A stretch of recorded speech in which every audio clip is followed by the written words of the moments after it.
Berarti itu memperbaiki kalian yang codingannya sampah gitu. Mungkin semua manusia pun aja nggak sih kalau misalkan AI-nya udah ambil alih semuanya gitu. Aduh, hari-hari pada ngeluh sama AI. kenapa nih?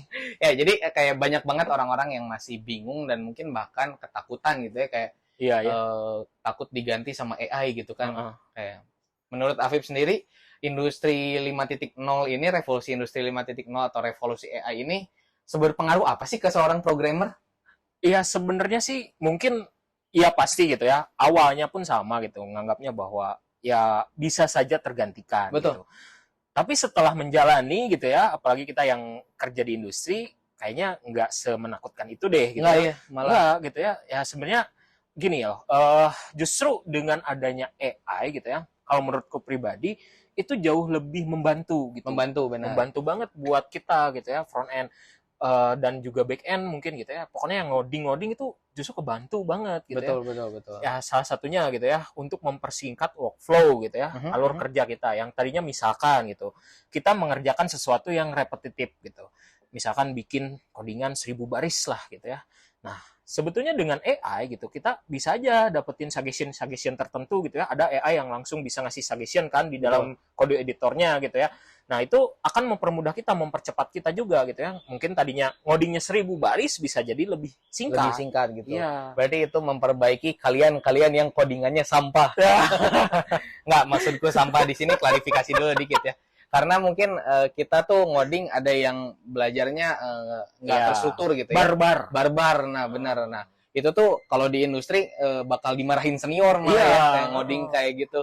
Betul. Jadi ngoding misalnya, kalau istilahnya mungkin kita bisa bilang spaghetti code. Ya, nah itu coding yang berantakan banget, asal-asalan, namain variabel ngaco, namain function ngaco.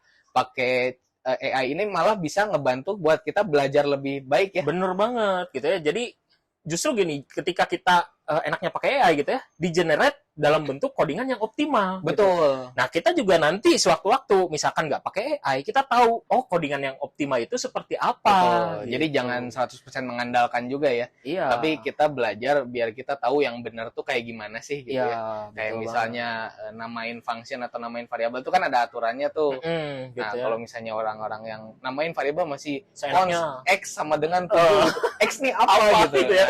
Bikin orang lain bingung. Iya, orang lain, developer lain bakal bingung gitu. Nah, yang satu itu bisa dibantu sih sama AI sih. Iya, benar banget ya. Jadi AI ini memang mungkin bukan mau menggantikan justru ya. Betul.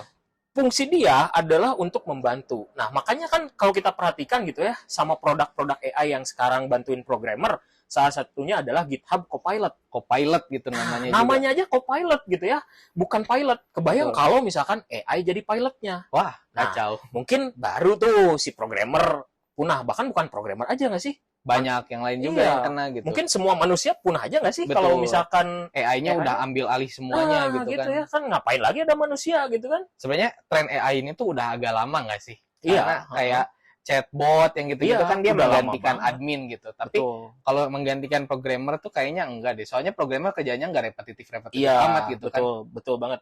Tapi kan juga sebetulnya di satu sisi gitu ya, kalau kita perhatikan dengan produk-produk AI yang muncul sekarang gitu ya, di dalam website gitu ya, platformnya, atau di dalam apapun itu platformnya, itu kan tetap butuh programmer ya. Betul. Nah, contoh aja ChatGPT gitu.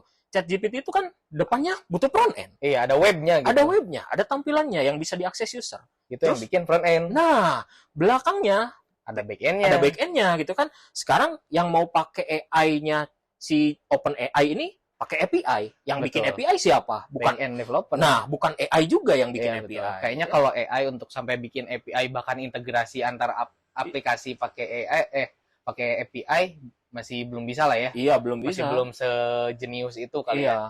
Nah, tapi misal nih, suatu saat anggap 10 tahun ke depan nih, AI sudah sejenius itu. Tapi masih sih skill kita masih segitu-segitu aja kayak sekarang kan. Bener. Kan justru disitulah peran programmer gitu ya. Kalau menurut saya, salah satu yang harus dilakukan oleh programmer itu adalah keep learning. Betul, gitu. Harus belajar terus. Iya, kalau kita berhenti belajar, udah ketinggalan. Gitu. Jangankan sama AI gitu ya, sama sebetulnya orang lain juga bisa. Nah, gitu. Sekarang misalkan yang lagi ngetren front end React misalkan. Betul. Besok belum tentu kan React Betul, masih betul, laku gitu ya. Nah, berarti kan kalau kita nggak belajar teknologi yang baru itu gitu ya. Diganti sama yang bisa. Nah, gitu.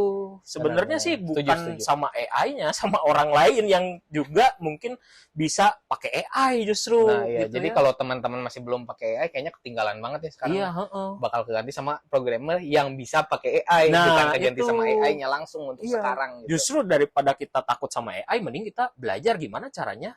Pakai AI. Nah. Nah, karena prompt di chat GPT aja contohnya. Itu tuh ada caranya gitu komennya ya. Mungkin Iya. itu menghasilkan pekerjaan-pekerjaan baru gitu. Iya, benar Seorang banget. chat GPT prompter misalnya Heeh. role-nya nanti. Misalkan copywriter tergantikan oleh itu kan Iya, gitu ya. chat GPT prompter untuk bikin tulisan sebagus apa Iya, gitu kan. dan itu kan nggak gampang ya. Nggak gampang. Misalnya aku mau query sesuatu, tapi ternyata masih kurang nih dari yang aku inginkan. Pasti aku tambah lagi gitu. Heeh, Misal bener buatkan skrip konten, pasti bahasanya baku banget. banget. Iya, Dan- banyak banget nanti keluarnya. Iya, bahasanya baku, banyak banget gitu kan. Itu kan harus aku tambahkan yang casual. Nah, gitu kan. iya. Gimana caranya kita mengoptimalkan satu query sampai jadi yang kita inginkan. Nah, Nah. mungkin itu bisa jadi pekerjaan baru. Iya, Ya? bener gitu ya. Jadi justru dengan adanya AI gitu, ya walaupun misalkan ada yang tergantikan, tapi akan ada muncul yang baru Betul. gitu ya. Jadi jangan khawatir. Nah, tugas kita berarti apa?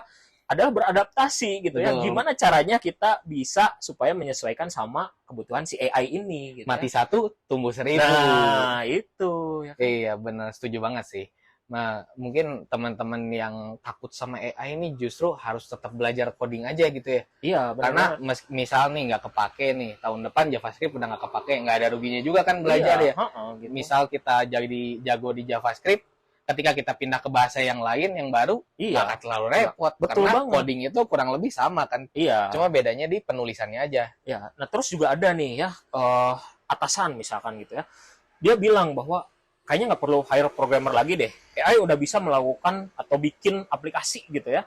Nah itu tanggapannya gimana tuh sama yang kayak gitu?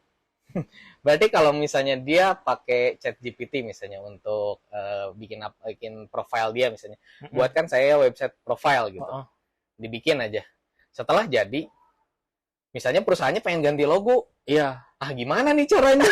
Kan nggak ada yang ngerti. iya bener ya. Dia butuh programmer Dia juga pada butuh akhirnya. programmer. Iya makanya. Jadi ya kalau misalkan ada yang bilang bahwa ngapain sih belajar lagi programming, udah aja kan udah bisa pakai AI gitu ya. Nah toh sekarang juga masih banyak banget perusahaan yang butuh programmer ya. Betul, betul. Kayak kalau cari di LinkedIn juga masih banyak kok gitu. Iya, Meskipun kata orang-orang lagi fase freeze hiring ya, iya. tapi masih banyak aja lowongan tuh. Ada Tetap aja gitu ya.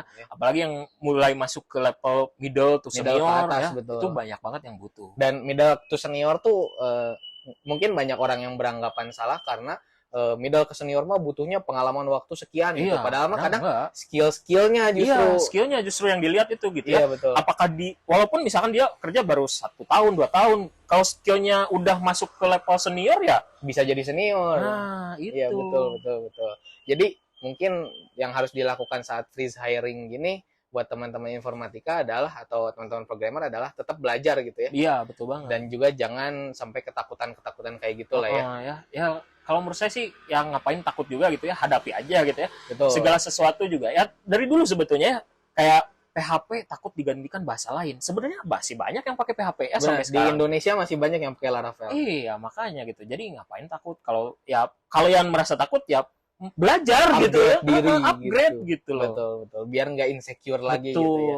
Ada pepatah mengatakan if you can compete, collaborate gitu. Nah, Jadi ketika kita tidak cakep bisa tuh. bersaing dengan sesuatu, berkolaborasi. Benar. Misal, Apip jago back end, aku jago front end. Daripada aku belajar ngejar back end, mending aku kolaborasi bareng kan. Benar. Kita bikin aplikasi Benar bareng. banget, Apip gitu bikin back endnya, aku bikin front endnya. Iya. Jadi aku nggak kewalahan gitu kan.